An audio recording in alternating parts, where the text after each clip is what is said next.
Magandang hapon po sa inyong lahat. Ako po si Chef Mayumi ng Mayumi's Cuisine. So for today, actually, I'm going to show you on how to make arroz valenciana or paella, whatever goes. Yeah. So we're gonna make that one, and I'm going to show you on how to make the Spanish traditional paella. Okay. So please stay tuned and stay with me. Okay.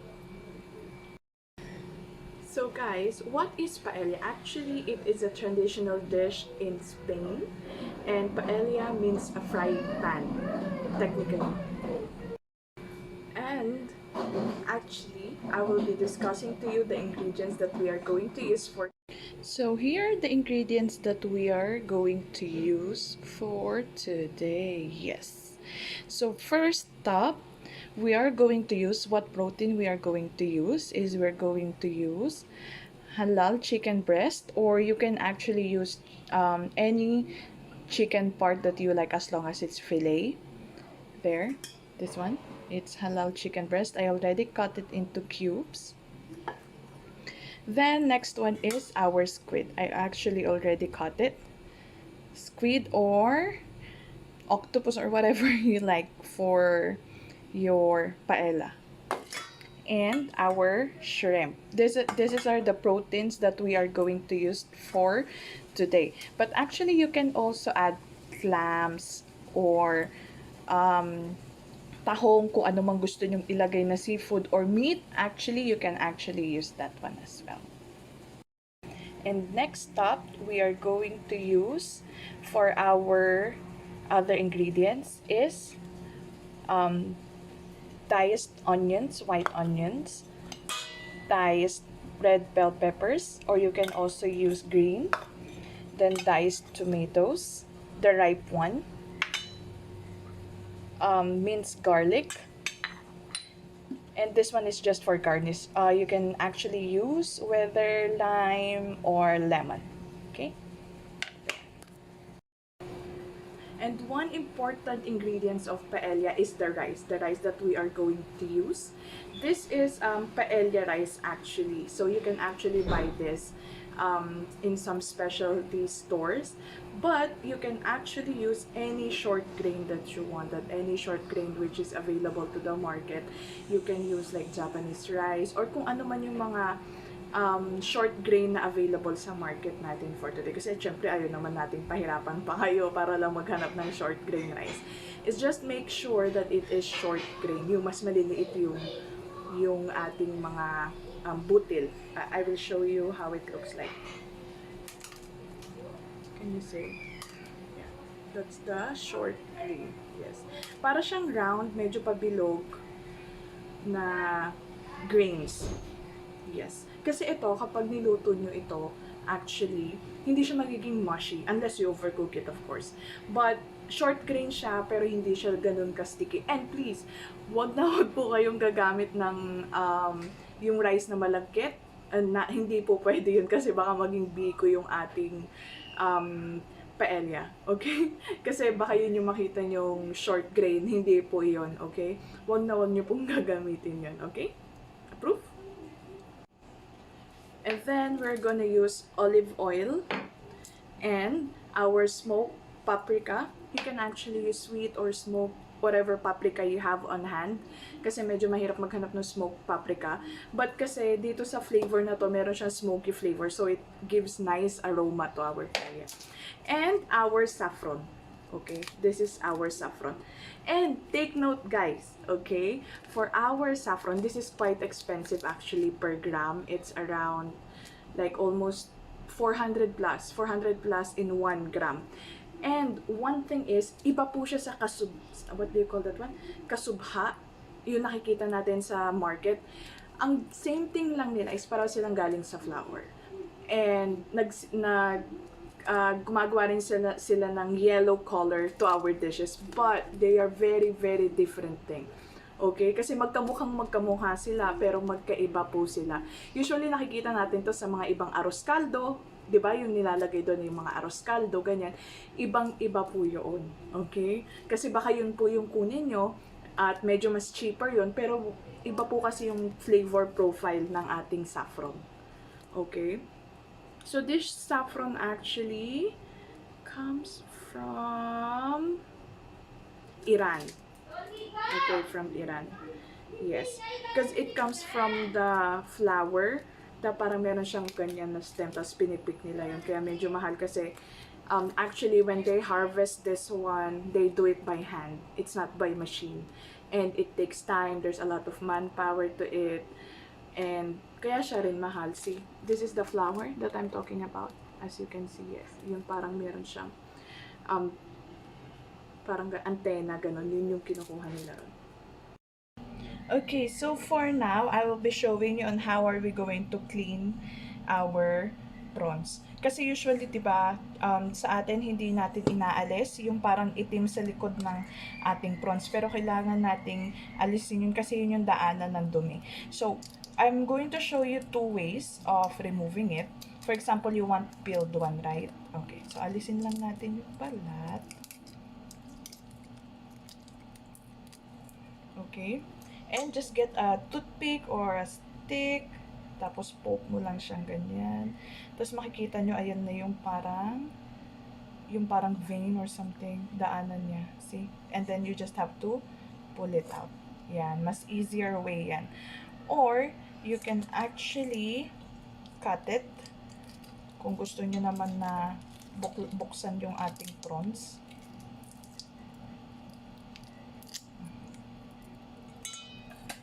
Yes, pwede natin siyang buksan. There, ayan, makikita nyo yung parang dumi niya. Pwede na nating alisin yan.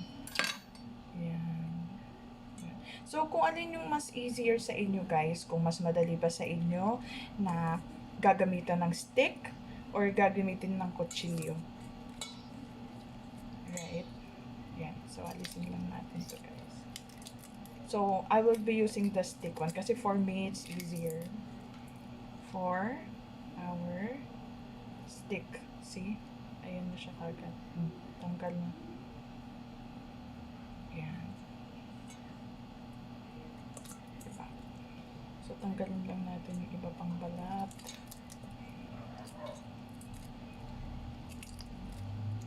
Ayan. Pwede mong itira yung ulo or alisin mo na rin yung ulo. Kasi actually, nandyan usually yung flavor ng prawns, right? So, alisin lang natin. Then this one. Konti na lang, guys.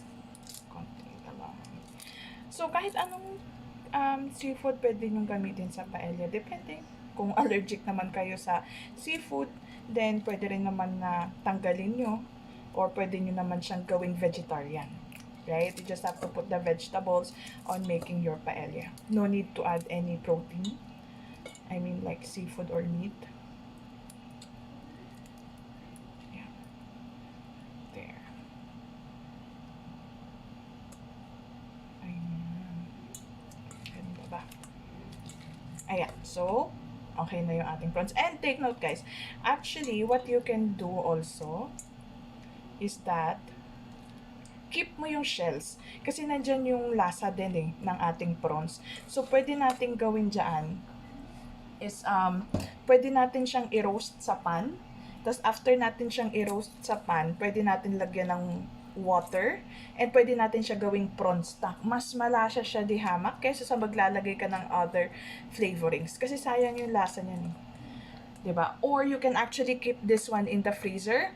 And then, lutuin mo na lang siya or gawin mo na lang siyang stock kapag may time ka na or maybe baka nagmamadali ka. So, okay guys, napakita ko na sa inyo kung paano linisin ng ating prawns.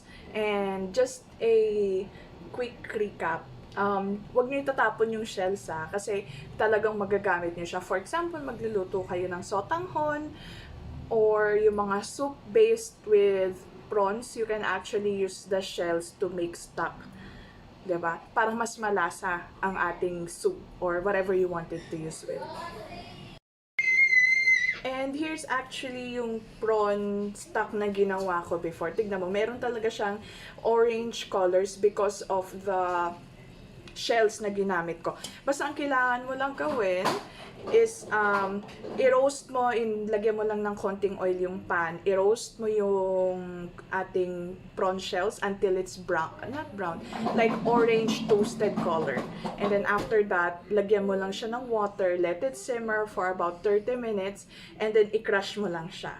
That's it. And then you just have to strain it. Meron ka ng prawn stock. Sobrang malasa siya. And if you're not gonna use the prawn stock immediately, you can actually store it in your freezer, or you can actually store it in your chiller for 2 to 3 days. Okay, bago siya masira. Okay. So, ayan guys. So, lutuin na natin ang ating wala. Oh, again. So, lulutuin na natin yung ating paella. Actually, dapat, guys, ito pala. Okay. Actually, dapat meron tayong tinatawag na special pan for paella.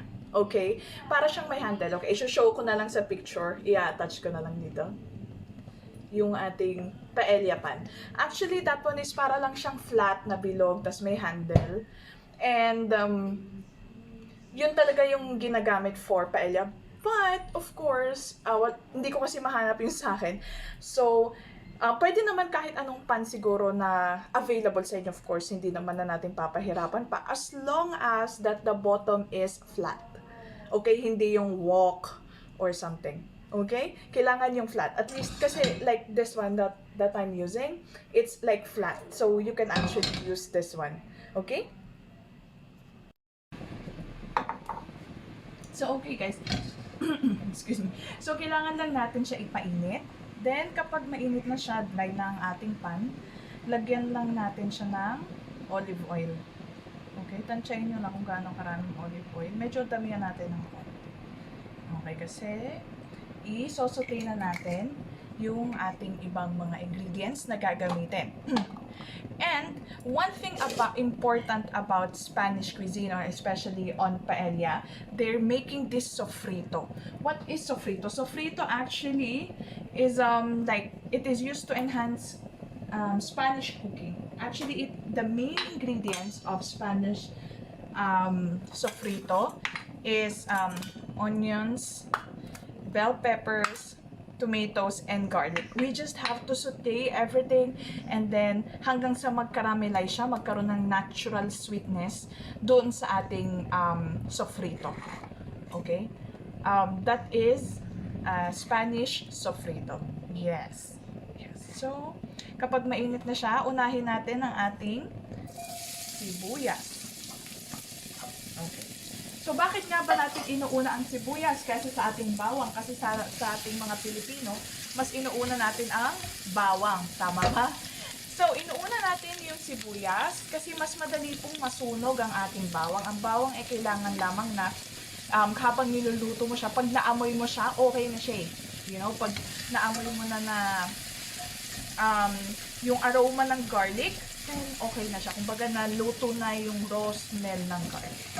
So, this one. So, at this stage, we just have to wait na maging translucent siya and a little bit soft. And to help that one, kailangan natin lagyan ng asin. Isi-season na natin siya dito in this way. Okay? Kasi salt helps to draw out moisture from our onions. Okay? Which is very, very important.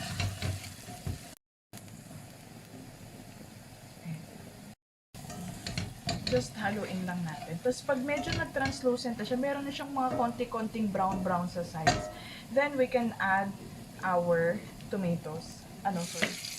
Garlic.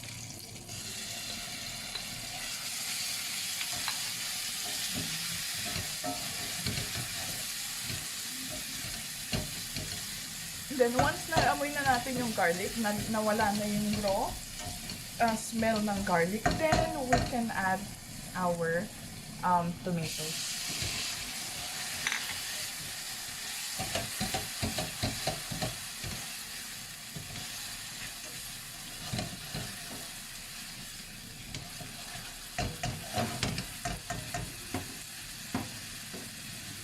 we can add our bell peppers.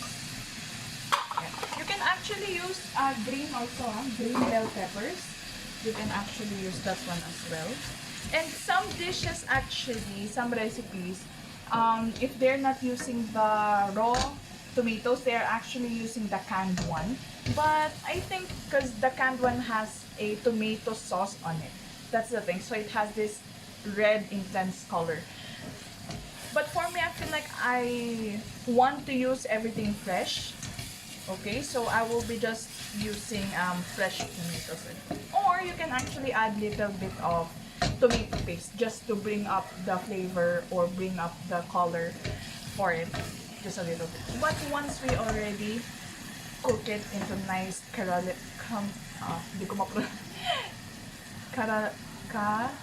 caramelization. There. Oh god, ano ba yan? Na ano, okay. So we just have to season it again in between, but please be careful kasi baka mamaya ma-overseason. Okay? So, while we are waiting for this to caramelize. Okay, so while we are waiting for it to caramelize on this one, so pwede na natin i-pre-cook yung prawns. Actually, may mali ako. Kasi dapat, inuna muna natin i-pre-cook yung prawns dito sa ating pan. But, other hand, pwede rin naman natin siyang i-pre-cook na rito yung ating prawns. Para later on, we just have to add it to our paella para hindi ma-overcook ang ating prawns. Okay, so we just heat the pan, add some oil. Yan. Okay, so wait lang natin hanggang sa medyo mag-ano na siya, uminit.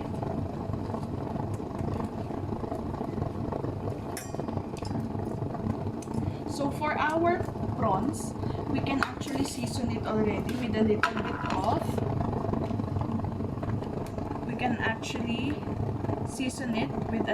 bit of salt and some paprika.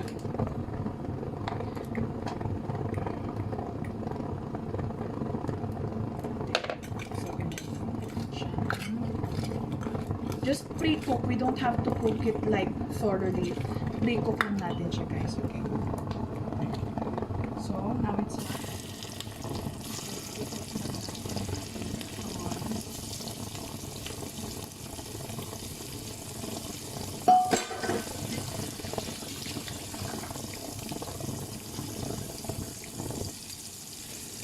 once in a while, i-halo ulit.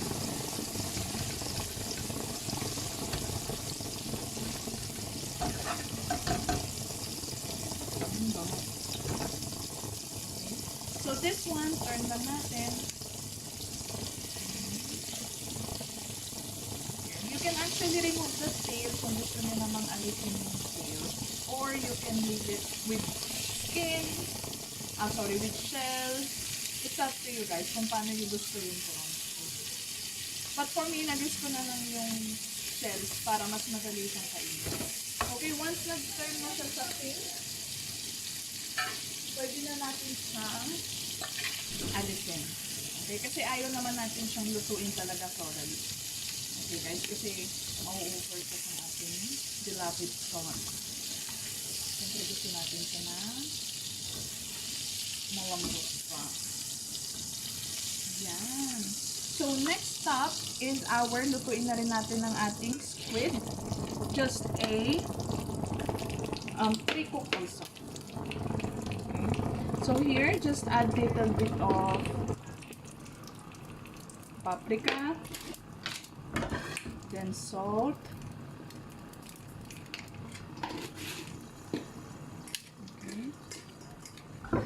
just quick toss, guys. Just quick toss. Okay, kasi sobrang madaling maluto. Kasi sobrang madaling maluto ito. Okay. Be careful.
kailangan i-turn nyo siya constantly, okay guys? Para hindi mag-burn. Then, add tayo ng konting tomato paste para mas vibrant ang color.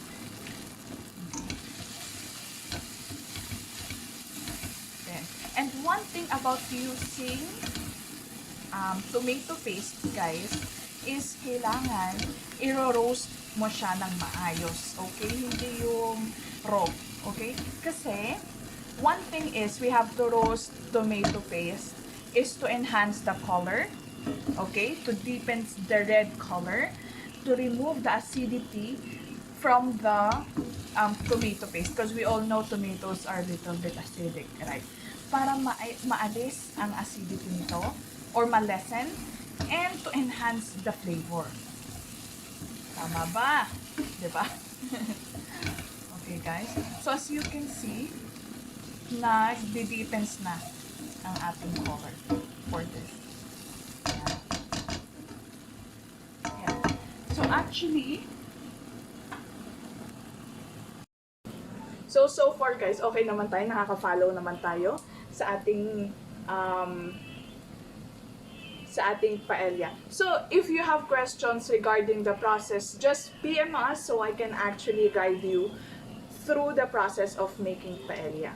So now, we are going to put our rice, okay? So we just have to measure like 2 cups of our, don't need to wash this one, okay? Our rice, 1,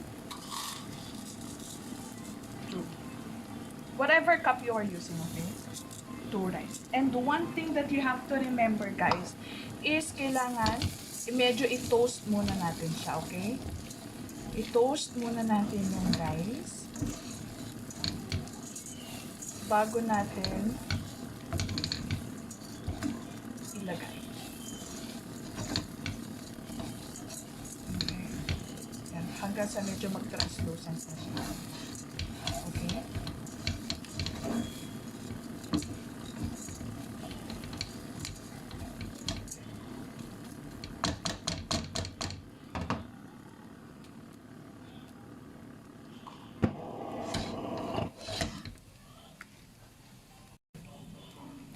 So, okay guys, habang niluluto natin, tinutoast natin yung rice, ibababad natin yung ating saffron sa water kasi kailangan natin makuha yung flavor and yung deepens color.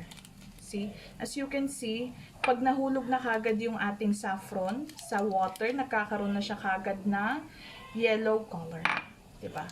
There. And sobrang intense ng flavor ng saffron. Okay, so you don't need much. You just have to wait until it's like the color is a little bit deeper in yellow. Okay? So, here's our rice. Namatay na ating maliwagang apoy. So, there. So, while we are toasting this one,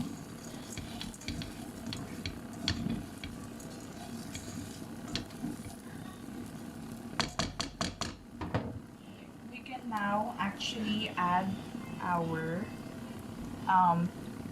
stock. The one that I'm telling you. So this one is 4 cups. Because we use 2 cups of rice. But we can actually, don't put it yet, lahat. O sige, put mo natin. Kasi punan siya. So 2:1. Parang ganyan. So, i-mix muna natin siya. Okay. Mix, mix, mix. Then, we'll season it na. Kasi, the thing about this dish, guys, is, habang niluluto natin kasi siya later on, hindi na natin siya pwedeng haluin. Okay? So, paano natin si-season, right? So, we just have to season it now. Some pepper. And some paprika.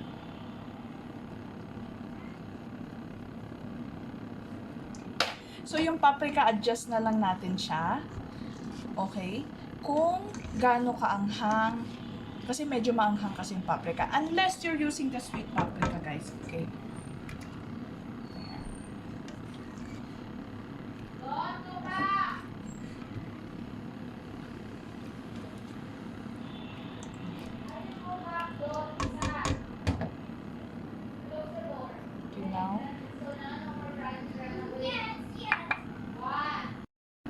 So now, add na rin natin yung ating saffron water. Okay. It can actually give an intense flavor, saffron flavor. Super love ko ang saffron. Yeah, it has this flowery, sweet, earthy flavors to it. Okay, so we just have to wait until like makikita natin mamaya na mauubos na yung water niyan. Okay? So, kailangan lang natin i-watch out yung fire. Kapag kumulo na siya, pwede na natin ibaba yung temperature ng kaunti. Okay? Takpan mo na. Yes, now we can pre-cook our chicken so that we can add later on to our paella. We just have to season it with salt and paprika.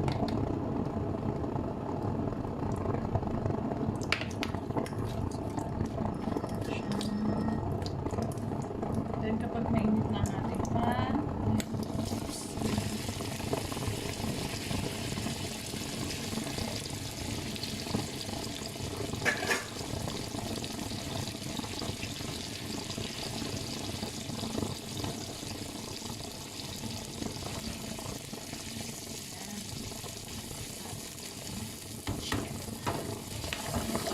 pwede tayong gumawa or chicken or may seafood, whatever you like. Walang food. Diba? Medyo mainit siya.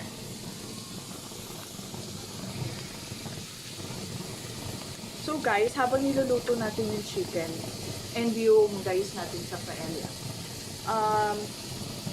I just want to inform you guys, you can visit actually my page, MAYUMI Cuisine, in Facebook and in Instagram. You can actually check out there our different menus and dishes that we are serving. Tapos, pwede rin kayong mag-request sa akin kung anong gusto niyo lutuin natin next time. And please, comment or any suggestions will help us to improve our show. Okay guys? And please follow also Global Pinas TV kasi doon tayo nag-live for our cooking show. Yes? And one thing also is one of my advocacy is that halal food is for everyone. It's not only for Muslim people, okay, from my brothers and sisters, but it is for everyone. So now guys, that our chicken is ready to cook, we just have to add it to our paella and mix it. Ito na yung huling beses natin siyang hahaluin guys, okay? This is the last time na hahaluin natin. Okay guys, sorry, medyo there. Yan, can you see? Makikita natin yung hibla. Ayan. So, nakita natin yung color, di ba? Very bright na. Ayan. Okay? So, we just have to wait for this one until it's cooked. So, first, tikman muna natin yung pinaka-broth niya. So, malaman natin kung kailangan na ba natin mag-add pa ng salt. Kasi ito, kasi hindi na natin hahaluin siya mamaya. Okay? Sarap ng saffron. And lasang-lasa yung prawns dahil sa ginawa nating prawn stock. Kaya napaka-importante rin. Okay, add tayo. Kasi kailangan siya medyo on the a little bit salty side in a way kasi dahil sa rice.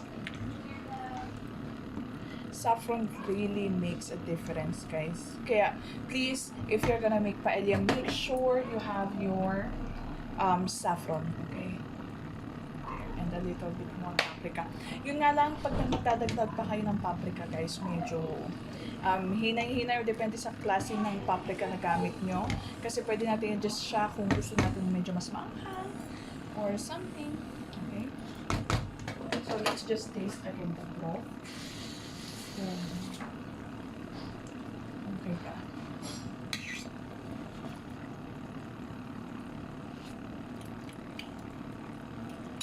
Ayun, sarap guys. See the rice.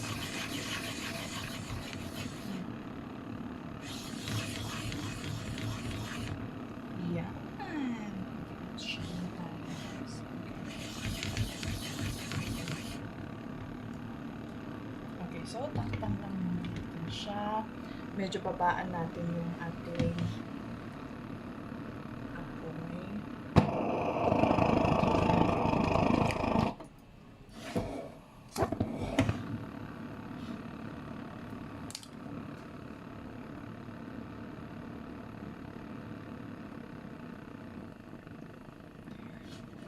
Okay. So, yun guys. So, wait lang natin siya hanggang sa medyo madry na yung ating stock doon sa ating paella. And by that time, doon na natin ilalagay yung ating mga seafood or toppings sa ibabaw. Actually, maganda rin sana kung meron tayong tahong. Kaso, hindi lang ako nakabili for today ng fresh. Kasi yun nakita ko kasi medyo hindi maganda. So, hindi na natin kinuha yun. So, for kung magdadagdag ka naman ng ng tahong, i-pre-cook mo na rin yung tahong. Okay? And then yung stock nun, pwede mo na rin siyang gamitin as a stock for your paella. Kasi we all know na ang stock ng prawns is super tasty. Right? And there's a salty side already also. So you can actually use that one. And next time, maybe we can actually show with tahong or something. Or you can actually use also clams. And one thing also is you can actually add more veg. You can actually add more, you can actually add like asparagus or whatever vegetable you like. Okay, as long as the main ingredients is still there, then it's good. Okay? Approved ba yon? Gusto nyo ba yon? Just now, as you can see guys, medyo nag-dry up na yung ating paella. So, what are we going to do next? As you can see guys, nag-dry na yung ating paella. So, pwede na nating ilagay sa ibabaw yung ating mga prawns. Ganun. Yan. There. So, it can cook actually a little bit more further. There, the middle, or anyhow you like. Okay, just natin ng kaunti there, and we can actually add our squid there. So, medyo ipaon lang natin ng kaunti. Then actually, ang isang sa create natin dito, guys, is yung bottom part. Alam mo yung pag nagsasaing ka, di ba, may totong. And that is what you call sokrat. Sokrat in Spanish, na very, very vital sa paella. Yan. Okay. Just throw it in.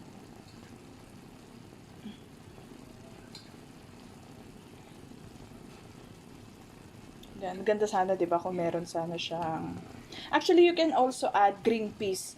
Yun nga lang, guys, nakalimutan kong bumili. Sorry. Yes, ayan na siya. So, kailangan mo na lang siya muna ulit takpan. So, lutuin lang natin further yung seafood. So now, ayan po, pinatay na natin yung ating apoy. So, makikita nyo, nag-dry up na yung ating paella. Hindi na natin yan hinalo after natin ilagay lahat. So ngayon, pwede na natin siya actually i-garnish. So actually, pwede natin siya dapat kanina lagyan ng green peas. Kaso nakalimutan ko, guys. So pwede natin siya lagyan ng lime or lemon. Okay. There. Po.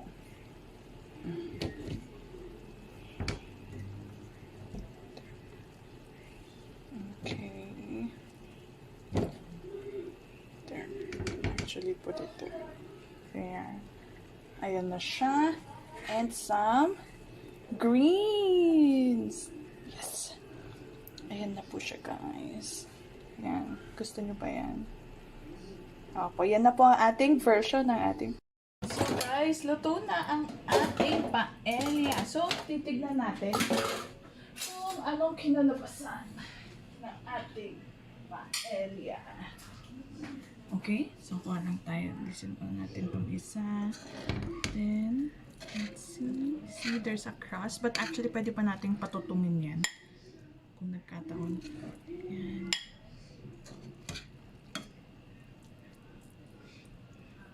Get some prawns. Some squid. See, kahit niluto natin siya, naluto maigi yung rice, pero hindi siya nagdikit-dikit. Di ba po? Ayan. And some squid. Ako, nawala na yung ating prawns. Ayan siya, guys. Wow. Okay. And our lemon. So, taste test tayo, guys. So, now tapos na tayo sa ating paella. So, titignan muna natin siya, guys. Sayang sana nandito kayo para tikman ang ating special, my version of paella. Actually.